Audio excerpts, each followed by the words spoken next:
Assalamualaikum and hello everyone. We are from Tutorial 2 Group 2. Today our group will be presenting about manager as decision maker. We prepared 3 interesting parts for this presentation.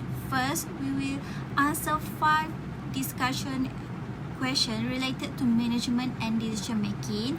Then we will share a case study called Big Brown Number, where we'll explore how UPS, United Parcel Service, use technology and smart strategies to manage millions of delivery efficiently.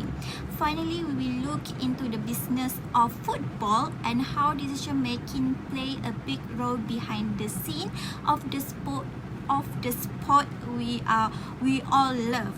Through all of this, we see how managers make decisions to solve problems, improve performance, and help organizations succeed. So here is the list of our team members. Hi, I'm Luqman Yusof bin Muhammad Zaliman, and today I'm going to answer 2 questions about this topic. Now, the first question is, why is decision making often described as the essence of a manager's job? Now, to answer this question, I've broken down it to 3 main points. The first is we need to understand what is the essence of management, not the manager but the management as a whole.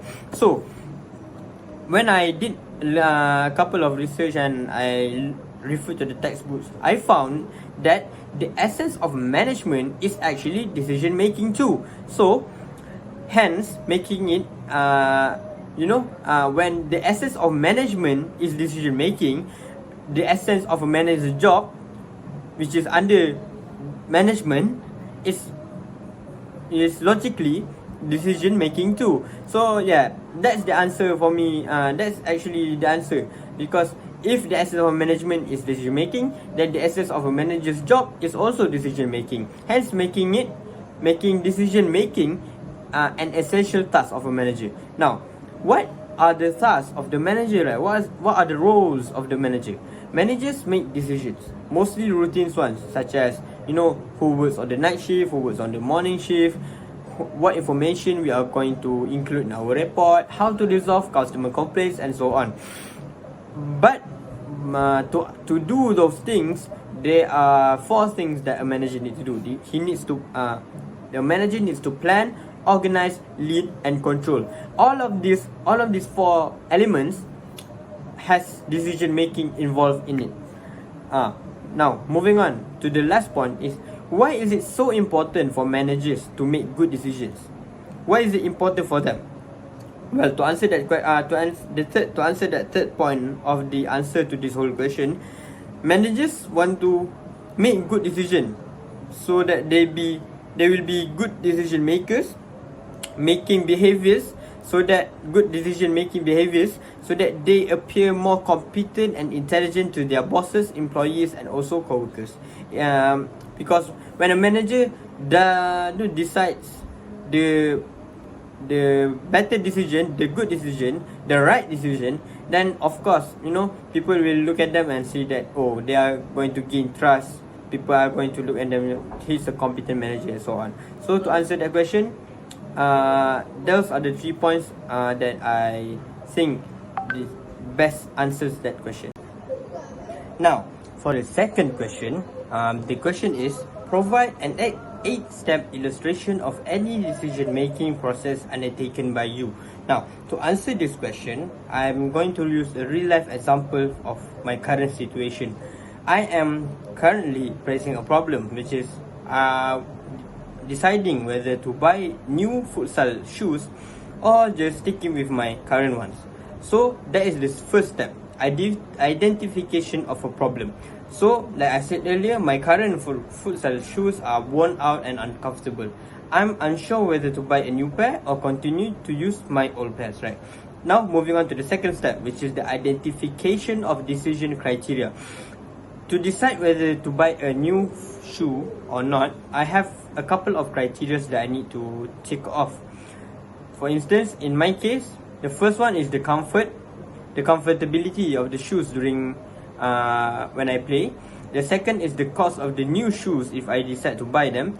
The third is how frequent I play my futsal. Fourth is the shoe performance, my current shoe performance, is it still good enough for me to persevere with. and the last is my current budget situation. Now, moving on to the third step, which is the allocation of weights to criteria, which is basically which criteria would I want to prioritize in choosing my new shoe. So I have listed down comfort, performance, cost, frequency of play, and also budget flexibility. I have given my main priority to comfort because I want to be comfortable when I play and not get injured and so on. The second is performance, so that I can perform to my best, and then cost, frequency of play, and then budget flexibility, because looking at my current financial situation, it isn't really a problem for me to buy new shoes, for me to spend a little bit more on quality shoes, right?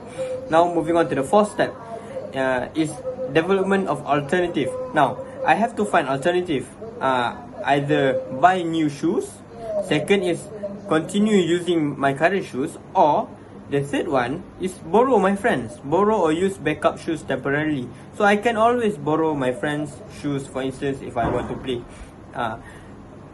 Now, that is the alternatives. The next step, the fifth step, is analysis alternative. We need in decision making, we need to analyze all the alternatives that we have. So for the first alternative, which is buying new shoes, that will give me high comfort and also high performance, but there is a downside, which is I have to spend money, right? I have to spend money, which is higher cost, which is costly for me, because I need to buy new ones. The second alternative is use my old shoes. That will cost me zero money, zero ringgit. Why? Because right, I said I just use my current shoes, but the expense of that is I'm going to have to deal with poor comfort and also poor performance. Now the third alternative, which is borrowing my friend's shoes, that is also a viable option, but the only caveat to that is a temporary solution. I can only borrow for a short amount of time, right? In the future, in the long term, I'm going to have to buy new shoes eventually. The next step is selection of an alternative. I have listed down the alternative. I have analyzed the alternative. Now it's time for me to select. So after considering all the positives and negatives, the pros and cons and so on, I've decided to buy a new shoe because I have the money, and I think I want to prioritize my comfort and also my performance, which are essential for me in order to perform and perform great in my futsal. So moving on to the seventh step, which is implementation of the alternative. So in step 6, I've already decided I want to buy. In step 7 is when I go and actually buy those shoes. So before I buy, I have to do my own due diligence and do some research. So I need to research the brands, the models. I have to compare different prices from different stores, and eventually I will choose one and buy a pair of shoes that suits my game style and also within my budget. So after I buy those shoes, I'm going to use them for a couple of games, right? So after a few matches, this is the last step, step 8, which is the evaluation of decision effectiveness, right? So after a few trial runs, after a few games, I'm going to assess whether my decision of buying those new shoes is the correct one, or do I regret buying those. So let's say if I play a couple of games with them and I feel comfortable, my performance have improved, I feel really confident using them, I am satisfied with the performance of the shoe, then that proves that my decision of choosing to buy new shoes was a good one. But let's say on the other side, on the other hand, if those shoes didn't really suit me, I didn't really feel comfortable, and I feel like I should have maybe went for another shoe, or I could have just continued playing with my old shoes, then that means that my decision of buying the new shoes was not the right choice, and the next time I need to maybe try a different brand or do more research before I buy my new shoes. So yeah, I think that answers the question of the 8-step illustration of decision making process undertaken by me. Now let's dive into the first question. Does bias play a bigger role for a CEO or a first line manager when it comes to decision making? While both positions are prone to bias, I would argue that first line managers are more influenced by bias on a daily basis. This is because first line managers are more influenced by bias because they often make decisions about people quickly, relying on their personal judgment instead of detailed analysis, which makes it easier for unconscious bias to affect their choices. Let's look at three common biases that managers often face in their daily decision making. This can subtly influence how fair or effective a manager is, often without them even realizing it. The first one is similarity bias. It is favoring people who are similar in background, interest, or personality. For example, a manager who shares the same hobbies or went to the same university as a team member might unintentionally give the person more attention or better opportunities, leaving others overlooked, even if they are just as skilled. After that, there is halo effect. It happens when letting one positive trait influence the overall judgment of an employee. For example, if an employee is very confident and speaks well in the meetings, the manager might assume they're excellent in all areas like planning or technical work. Even if that's not the case, this can lead to unfair advantage or misplaced responsibilities. Last but not least is gender or age bias. It is making assumption based on someone's gender or age. For example, a manager might automatically assign a technical task to a male team member instead of a female one, assuming he is better suited, even if she has more experience. Or they might overlook a younger employee for a leadership role, thinking they are too inexperienced. Today, I'll be answering three key questions related to management. First, what is intuitive decision making? Secondly, when is this method best used? And finally, what are the major drawbacks of this managerial decision making style? Now, let's begin with the first question. What is intuitive decision making? Now, at its core, intuitive decision making is about making choices based on feelings, past experiences, and internal judgment, rather than structured data analysis. Is often referred to as subconscious reasoning, where decisions emerge naturally without deliberate step-by-step thinking. In other words, it's when something just feels right, and the manager acts on that instinct. But it's not random. Intuition is actually built on a deep foundation of prior experiences, learned patterns, and internalized knowledge that's accumulated over time. Now, there are five main types of intuition in decision making. First, experience-based decisions. Now, these are choices informed by what the manager has seen or handled before. If something similar worked in the past, they draw on that success. Secondly, values or ethics-based decisions. Now, these rely on a person's internal moral compass, helping them choose what they believe is right or fair. Thirdly, affect-initiated decisions. Now, these are driven by emotional reactions, where strong feelings like fear, excitement, or empathy guide the decision. Fourthly, subconscious mental processing. This involves mental work happening in the background without the person even realizing it, leading to a sudden insight or more commonly known as gut feeling.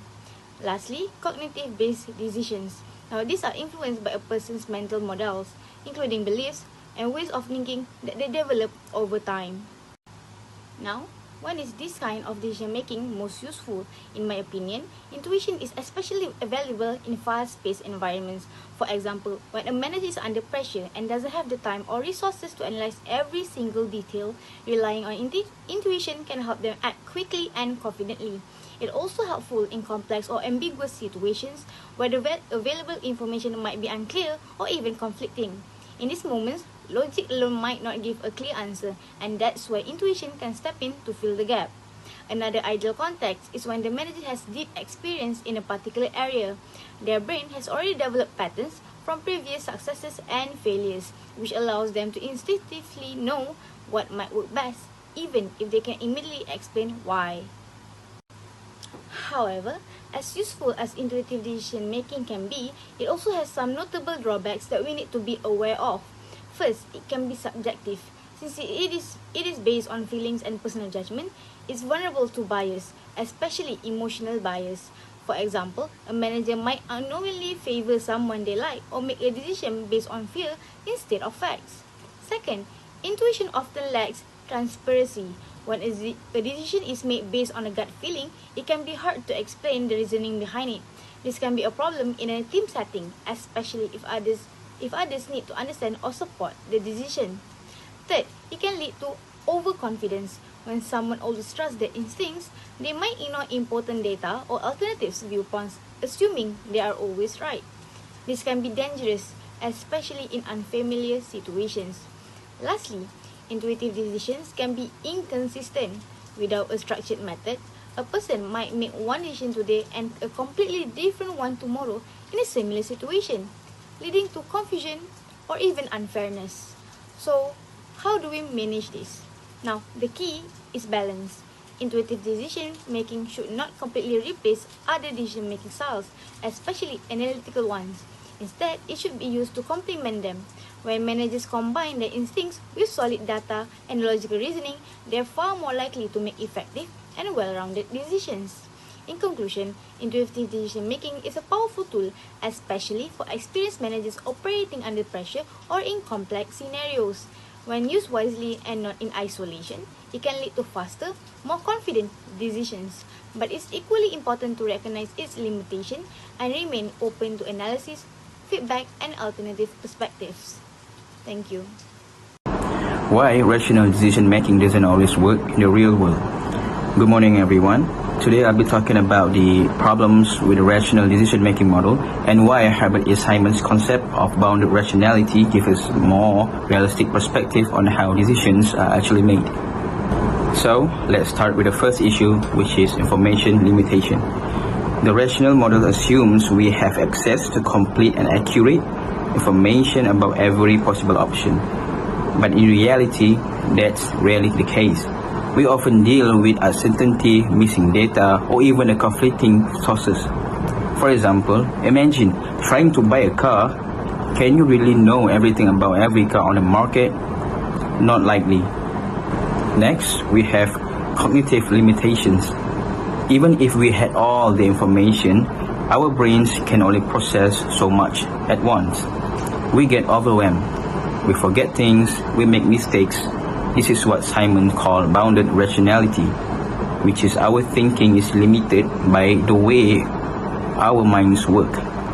So instead of making a perfect decisions, we often settle for a good enough one. Move on to the third point, which is the assumption that we can predict the future. The rational model relies on knowing the outcomes of our decisions, but life doesn't work that way. Market shift, people change, unexpected events happen. We can try to predict the future, but we can't do it perfectly. And that uncertainty makes purely rational decisions very hard to achieve. Another issue is the model's focus on pure objectivity. The rational model assumes that decisions are logical and emotion-free.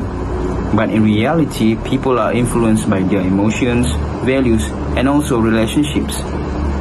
Think of a manager who favors a particular team member's idea. Not because it's the best one, but because of the personal loyalty. That's human nature. So, to wrap up, the rational model is great in theory, but not so great in practice. That's why Herbert A. Simon introduced the ideas of bounded rationality and satisficing, because humans can be perfectly rational, and that's okay. Instead of aiming for perfection, we often look for decisions are good enough under the circumstances. Hi everyone, I'm Alia. So let's imagine this together.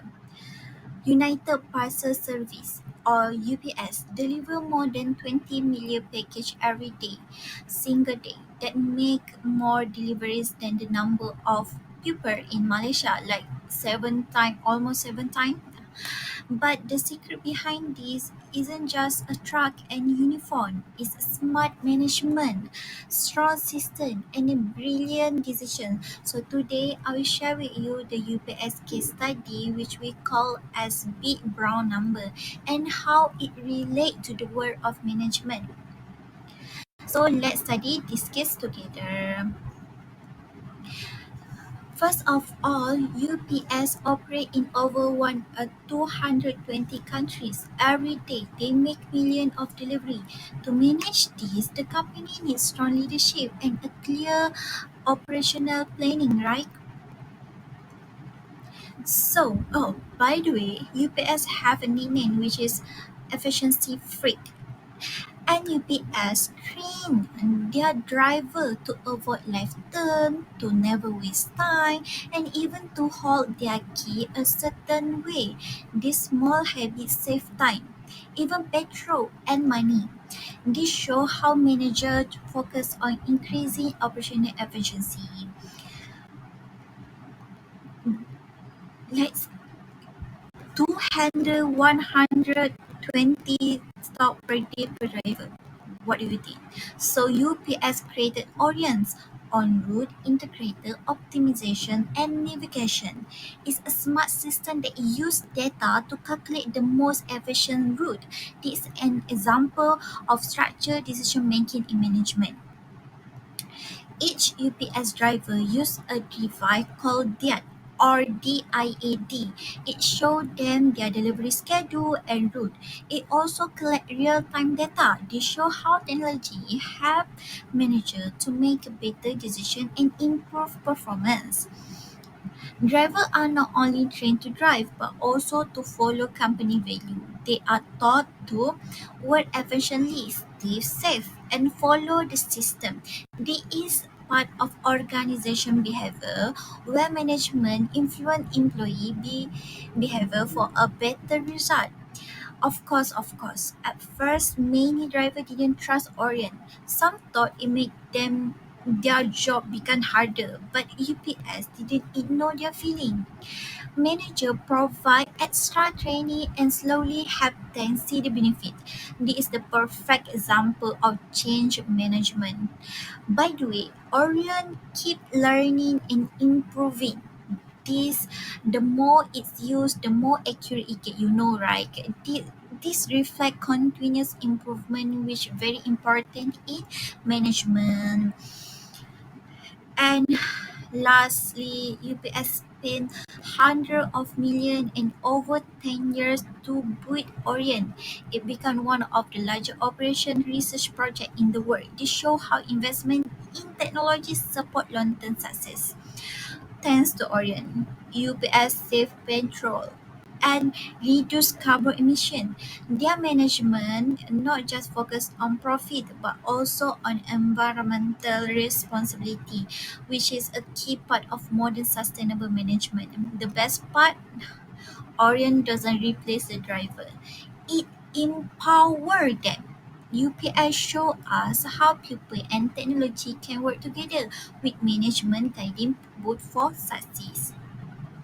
So next time, if you see a UPS truck, remember it's not just delivering package, it's delivering smart decision, efficiency, and sustainability. So UPS teach us that with the right management, even the most complex operation can run like clockwork. So thank you. Greetings to Professor.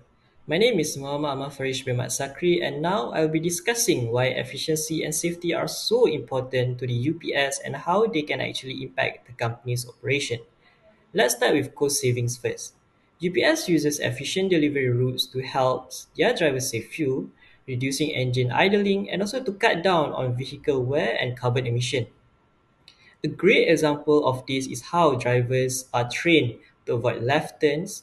It might sound small, but avoiding left turn actually helps to reduce waste time at the intersection, leading to fuel saving, also fewer emission. This not only boosts efficiency but also contributes to environmental sustainability. Next is a customer satisfaction. Customers love fast and on-time deliveries. When UPS meets this expectation, it can build trust and also encourage their customer to stick with them. But if the deliveries are late or arrive incorrectly, customer may switch to the competitor's company.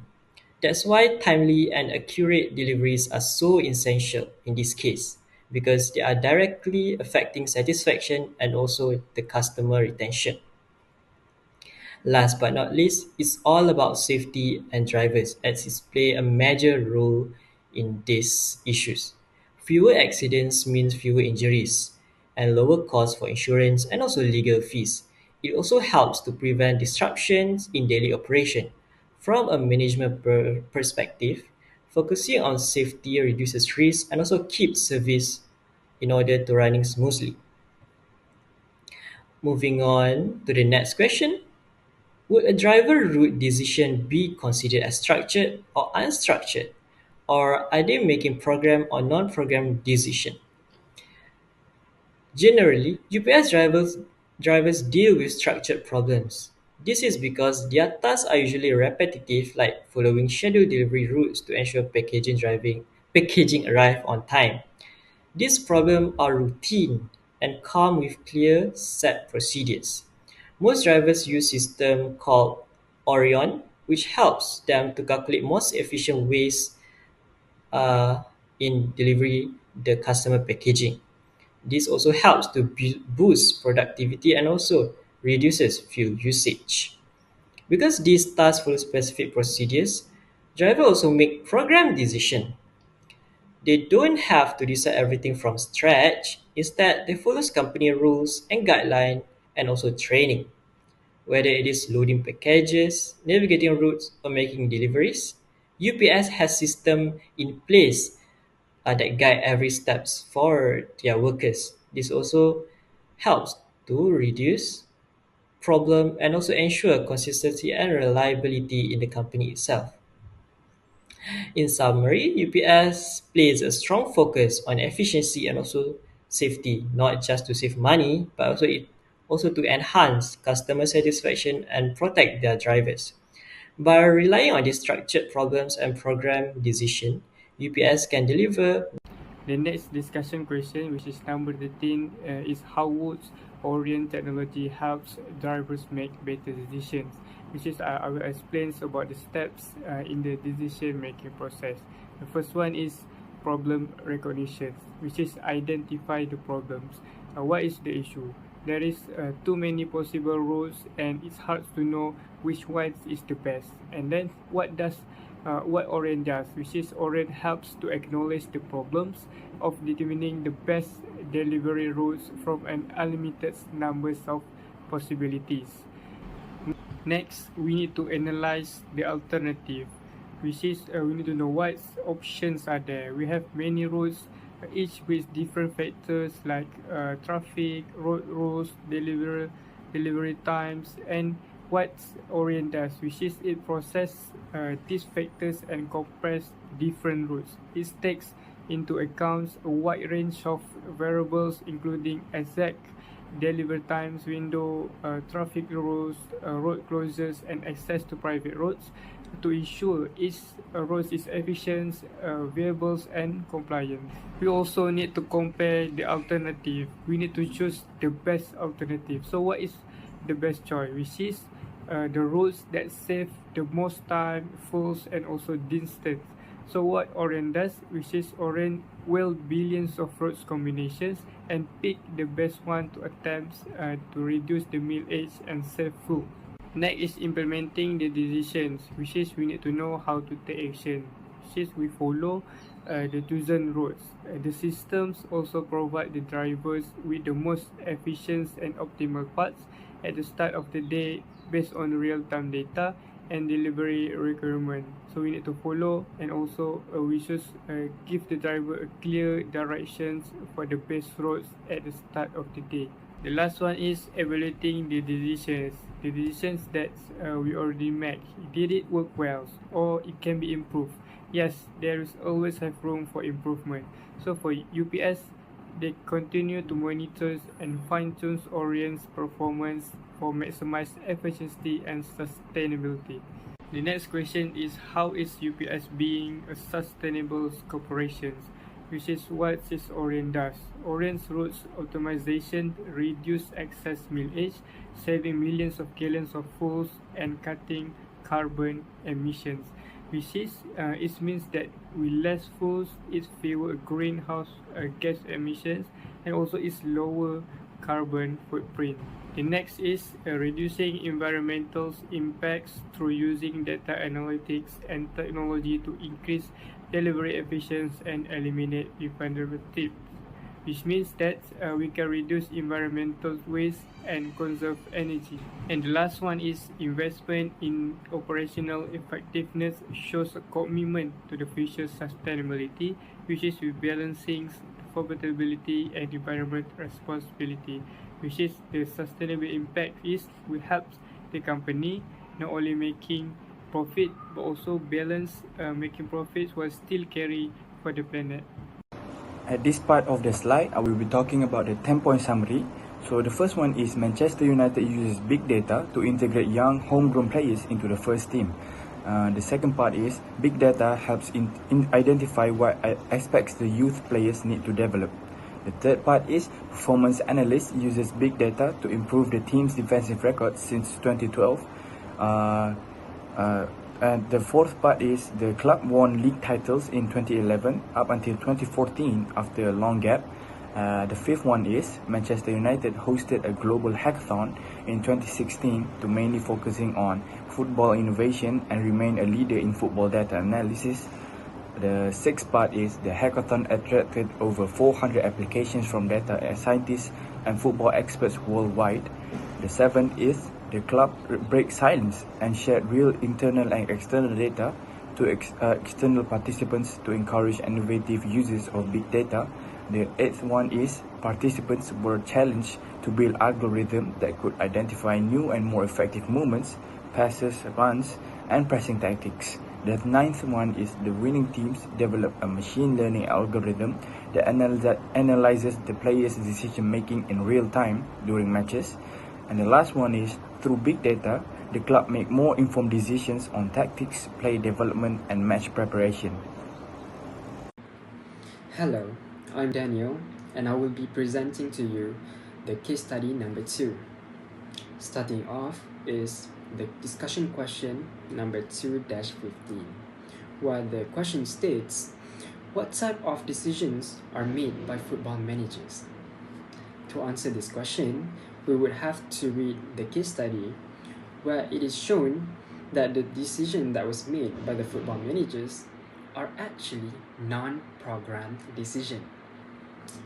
In this context, football managers would have to take into account unforeseen variables before making their decisions, as in changing their tactics mid-game based on the opposing team's strategy and also their own team players' capabilities. Thankfully, the case study has also given us an example where the Manchester City's performance analyst team actually studied more than 500 corner kicks in all kinds of scenarios and situations to understand how the players could improve where they are lacking. So this covers the first part of the question. Moving on to the second part is, would you characterize these decisions as structured or non-structured problems? Explain. Don't worry. The problem that was shown in this case study is actually unstructured problem, where they are actually non-recurring, which makes it so that the football managers would have to anticipate for unexpected issues to arise, where in this context is that the phenomena that happen on the football field are non-routine, hence it's difficult to define. So every football team has their own unique habits and strategies incorporated into their play styles. For example, the number of crosses, effective or ineffective tackles, balls lost or recovered by the Manchester City players differs with every opponent that they face, which proves our second point, where every team player of the opposite team has their own tendencies that the football managers would have to take advantage of and anticipate, as this is an unstructured problem. On to the second question is question 2-16. Describe how football managers can use big data to make better decisions, referring to rationality, bounded reality, intuition, and evidence-based management. So, the first part is rationality, where big data could be used to make systematic analysis and logical reasoning based on large data sets such as player performance metrics and also tactical trends. For example, by analyzing the opponent's habits and tendencies, managers could select the best possible team lineup to counter their opponent. Onto the second one is bounded reality, where algorithms could be used to narrow down the choices when managers acknowledge that they have their own constraints, because we have to keep in mind that humans have cognitive constraints. Hence, relevant insights that are gained from big data are important to make quicker and more practical decision making. For example, under limited budget, managers could make use of big data to identify the top target they could aim for with their limited budget, as stated, to transfer into their team, which greatly helps with the use of big data. Onto the third one is intuition, where in this context, with the use of past experience, unexpected strategies from opponents could actually be anticipated by the managers through pure intuition. This thrives when it is used to assist in the interpretations of complex situations. For example, pattern recognition, where it could help managers instinctively feel that a certain player could perform much better under specific conditions, so they could make use of it. The fourth approach is evidence-based management, where the managers would have to make the players able to adapt to the game's changing conditions through informed decision-making based on previous events. For example, as stated in the case study, the data gained from studying the corner kicks were then presented to the players in order for them to make informed decisions. And so, this marks the end of the questions 2-15 and 2-16. Hi, Assalamualaikum. My name is Erina binti Hazri. Moving on, for discussion question 17, what types of condition are more likely to influence the performance analyst team's work, certainty, uncertainty, or risk? Explain. So, the performance analyst team's work is most likely influenced by uncertainty. In football, even with the support of big data and technology, the outcome of matches and players' performance can never be predicted, because due to the dynamic and unpredictable nature of the sport, analysts rely on data to reduce this uncertainty and provide insights, but many factors such as weather, play injuries, referee decisions are beyond their control. Thus, their role involves making informed decisions and predictions in conditions of uncertainty, whereas outcome cannot be guaranteed despite having detailed informations. Moving on for question 18, do you think it is appropriate for football managers to use only quantitative information to evaluate their players' performance during a season? Why or why not? So I think it is not appropriate for football managers to rely only on quantitative information when evaluating their players. This is because while quantitative data such as number of passes, goals, tackles is essential for objective analysis, it does not capture everything about a player's performance. Qualitative aspects such as leadership, teamwork, mental attitude are equally important, but they are harder to measure with data.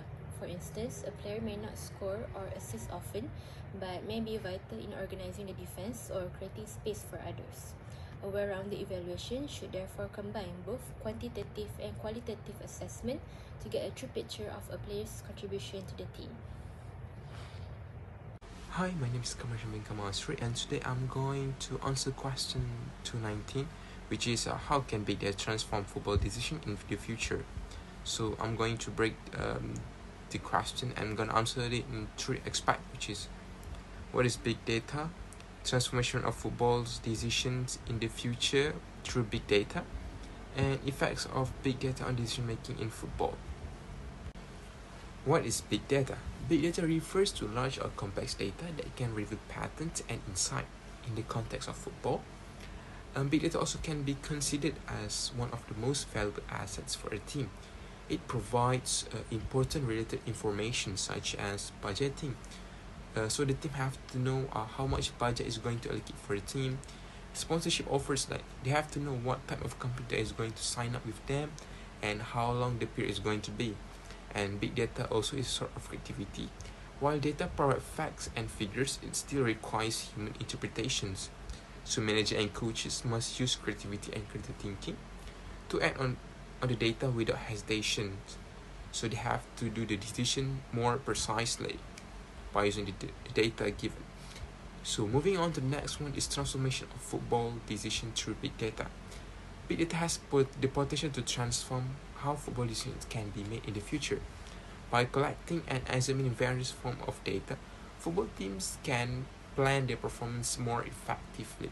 Every aspect of the team, whether on and off the field, can be broken down and optimized using the data given. For instance, coaching staff can perform detailed analysis using data collected. From the analysis, they can turn raw data into important information such as tactics, player abilities, and fitness training, and they can improve step by step.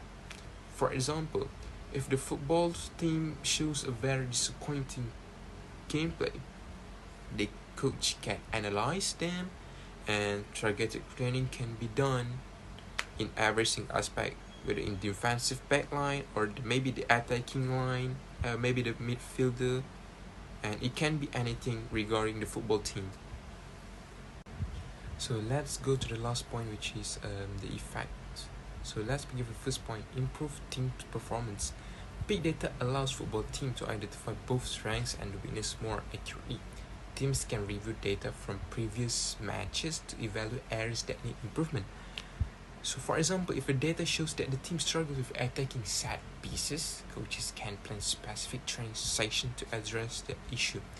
Not only that, but big data also helps teams to analyze their opponent's playing styles, giving them an advantage in preparing tactics before a match. Secondly, we have the diversity of perspective. Big data doesn't just come from one source, it includes match statistics, player fitness, fan engagements, and even financial reports. When decision makers have access to all these different sources, give them more complete and well-balanced view. This makes their decision more reliable and strategic. Lastly, let's talk about enhanced decision efficiency. With the right data, teams can make faster and more effective decisions. Instead of relying on instinct, coaches and managers can back their choices with real evidence and patterns. Because it's data, we can see the patterns, whether we are doing a good job or we're doing a really bad job. So in conclusion, big data is becoming a game changer in football. It improves every single aspect and help teams make smarter decisions and to become more reliable. That's all from me. Thank you.